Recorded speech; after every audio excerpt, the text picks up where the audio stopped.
Bonjour à tous amis lecteurs, bienvenue sur Culture Hero Geek. On se retrouve après une longue pause et comme vous le voyez c'est un changement de décor mais on reprend dès à présent du service. Le livre du jour va donc être Briseis, la citadelle intemporelle de Tiphaine Siovel. Et évidemment comme d'habitude un bon bouquin ça se savoure toujours avec un bon breuvage et pour l'occasion j'ai préparé un smoothie d'automne à base de figues, de pommes et de jus de raisin et il est délicieux, c'est parti. Briseis, tome 1, la citadelle intemporelle, de Tiphaine Siovel. Ses moindres gestes sont épiés. Peut-elle vaincre seule la force ténébreuse qui a juré de la tuer? À 18 ans, Briseis rêve d'échapper à son existence ennuyeuse de lycéenne. Quand son père physicien retrouve ses esprits après 7 ans de catatonie, elle ne peut refuser l'expérience dangereuse qu'il lui propose. Mais après s'être réveillée dans une forteresse au savoir infini, choisie comme élève d'une élite secrète, Briseis ne saurait dire si elle vit un rêve ou un cauchemar. Piégée dans cette citadelle oppressante, elle doit découvrir la vérité pour survivre. Mais ses actions sont surveillées et le temps lui joue des tours. Sa seule chance d'échapper à la forteresse pourrait être de rejoindre un groupe de rebelles. Briseis pourra-t-elle triompher de l'obscurantisme qui domine le monde ? On se retrouve donc aux côtés de Briseis, cette jeune fille de 17 ans qui au début de l'histoire est face à son avenir professionnel. Elle doit faire un choix d'orientation et cette jeune fille rêveuse n'est pas décidée. Elle ne sait pas encore ce qu'elle veut faire et elle veut davantage de temps. À côté de ça, très vite se dessine également le contexte familial. Elle a un petit frère qui semble très éveillé, une maman infirmière qui a l'air très surprotectrice, et enfin un père qui n'existe plus depuis 7 ans, qui ne parle plus, il est présent physiquement, mais c'est un légume, il végète et ne sert pour le moment absolument à rien.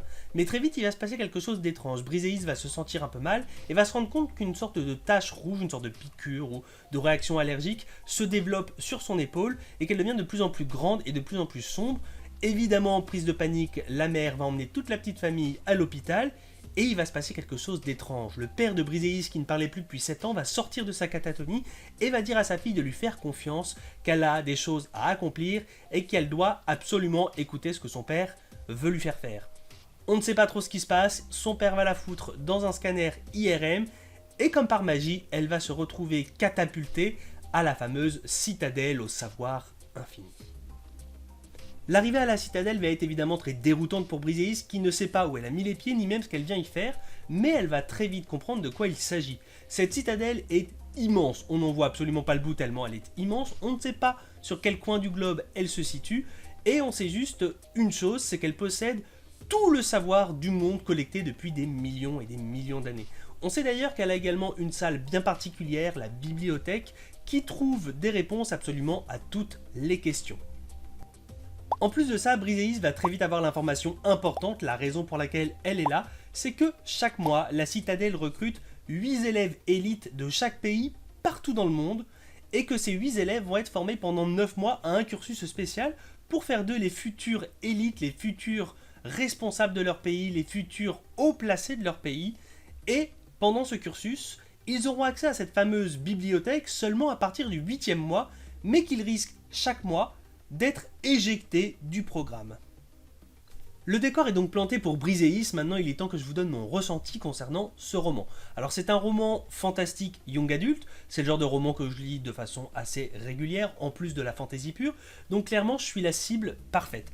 En plus de ça, j'aime un petit peu ce décor, cette idée de citadelle au savoir infini, cette aura un petit peu étrange qui émane de cette citadelle, un peu mystérieuse, un peu décalée, avec a priori beaucoup d'illusions, beaucoup de magie qui s'en dégage. Ça me plaît beaucoup et ça me pose évidemment beaucoup de questions, donc il n'y a rien de tel pour intégrer le lecteur dans la lecture. Malheureusement, il y a eu beaucoup trop de moments où la lecture m'a complètement éjecté. Alors, la plume de l'auteur est plutôt bonne malgré tout, mais le rythme donné par moment ou la façon dont c'est présenté me sort personnellement de la lecture. Je pense par exemple aux 100 premières pages qui sont souvent présentées, particulièrement à l'arrivée dans la citadelle, comme des règles, une succession de règles. On a l'impression parfois de lire un manuel de jeu par exemple, et ça me sort complètement de l'ambiance, de l'atmosphère que j'aurais voulu avoir et que je recherchais pour ce roman.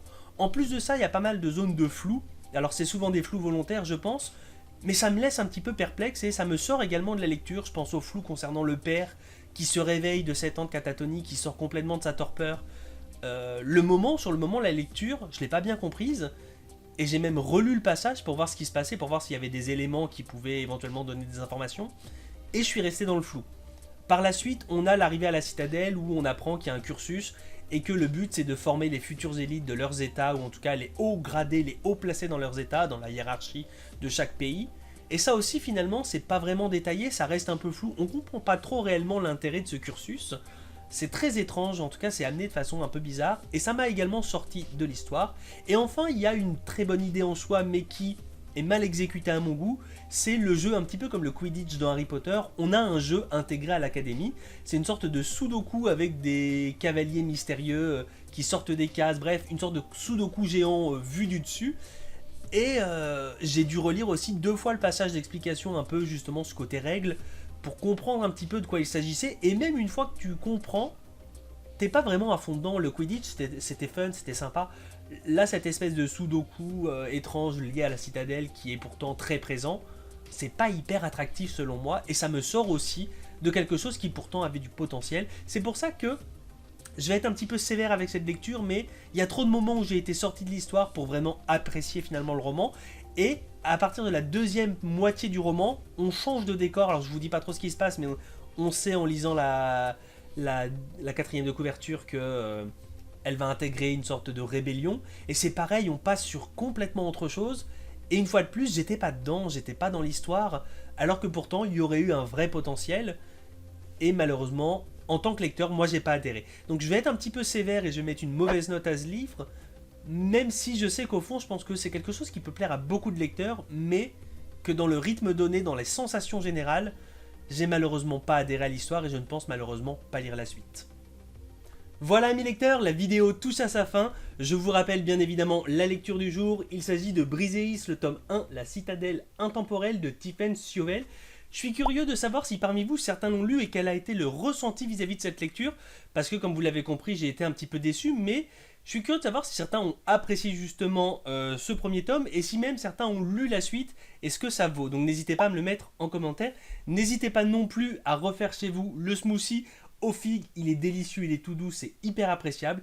Et moi sur ce, je vous dis à la semaine prochaine pour une prochaine vidéo. Salut!